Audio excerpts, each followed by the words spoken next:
বনি ইসরায়েলের সময় একজন লোক ছিল যে ৯৯টি মানুষকে হত্যা করেছিল। সে তওবা করার চিন্তা ভাবনা করছিল, তাই সে একজন আবিদের কাছে গেল।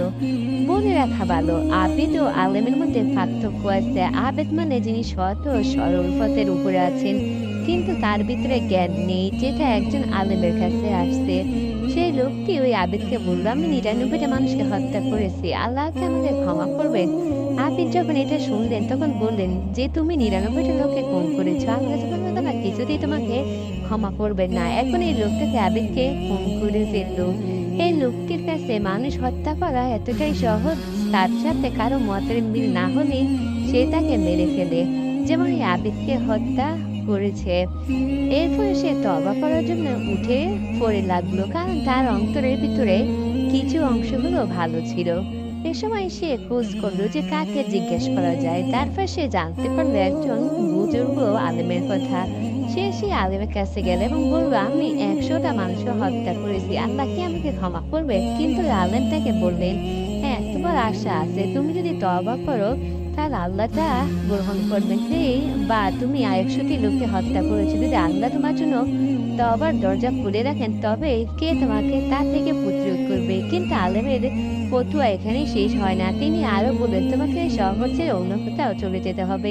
এটা হলো খারাপ একটা শহর। আমি চাই যে তুমি এই শহর ছেড়ে অন্য শহরে যাও, যেখানে এমন সব লোকেরা রয়েছে যারা আল্লাহর ইবাদত করে, ফলে তুমি তাদের সাথে ইবাদত করতে পারবে। আলেমের বুঝতে পেরেছিল যে এই লোকটি যতক্ষণ এই শহরে থাকবে ততক্ষণ পর্যন্ত সে পাপ কাজ করতেই থাকবে, যদিও বা সে তওবা করে, কারণ সে খুন করার প্রতি আকৃষ্ট হয়ে গেছে। ঠিক একজন ড্রাগ অ্যাডিক্টের মতো, যতক্ষণ পর্যন্ত একজন নেশাগ্রস্ত ব্যক্তি সেই একই পরিবেশে একই সঙ্গে এবং একই গ্রুপের মধ্যে থাকবে, যদিও বা সে ব্যক্তি তওবা করে, তারপরেও সেই একই কাজ করতে থাকবে। তাকে পরিবেশ বদলাতে হবে, কারণ তার চারপাশের নেশার সাথে সম্পৃক্ত। মুহাম্মদ সাল্লাল্লাহু আলাইহি ওয়াসাল্লাম বললেন, তুমি যদি একজন খামারের পাশে বসে থাকো তবে তোমার গা দিয়ে খামারের মতো গন্ধ বের হবে, আর তুমি যদি সেই লোকের পাশে বসো যে আতর বিক্রি করে, তাহলে তুমি তার সুবাস কিছুটা পোষণ করে নিবে।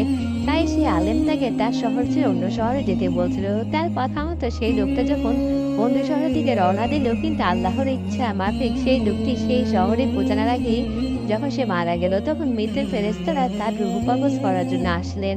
যখন একজন ভালো লোক মারা যায় তখন রহমতের ফেরেশতা তার রূহ কবজ করতে আসে, আর যখন একজন খারাপ লোক মারা যায় তখন শাস্তির ফেরেশতা তার রূহ কবজ করতে আসেন।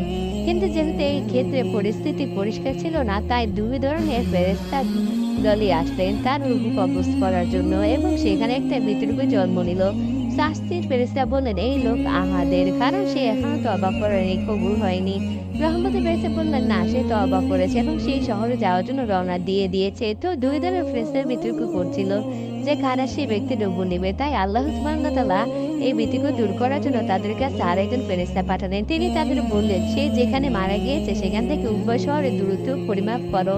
যদি তোমরা তাকে তার নিজের শহরে কাছে পাও তবে সে জাহান্নামী, আর যদি সে অন্য শহরের নিকটবর্তী হয় তবে সে জান্নাতি। মুহাম্মদ সাল্লাল্লাহু আলাইহি ওয়াসাল্লাম বলেন, প্রকৃতপক্ষে সে নিজের শহরের নিকটবর্তী ছিল, তাহলে তার স্থান কোথায় হবে? জাহান্নাম। কিন্তু মুহাম্মদ সাল্লাল্লাহু আলাইহি ওয়াসাল্লাম বললেন, আল্লাহ তাআলা জমিনকে নির্দেশ দেন সেই লোকটি যে স্থান আছে সেখান থেকে তার শহরের দূরত্বকে বিশুদ্ধ করার এবং অন্য শহরের দূরত্বকে সংকুচিত করার। যখন ফেরেশতারা মাপতে আসলেন তখন তারা সেই ব্যক্তিকে অন্য শহরের নিকটবর্তী পেলেন এবং আল্লাহ সুবহানাহু ওয়া তাআলা তাকে ক্ষমা করলেন এবং তাকে জান্নাতবাসী করলেন। সুবহানাল্লাহ।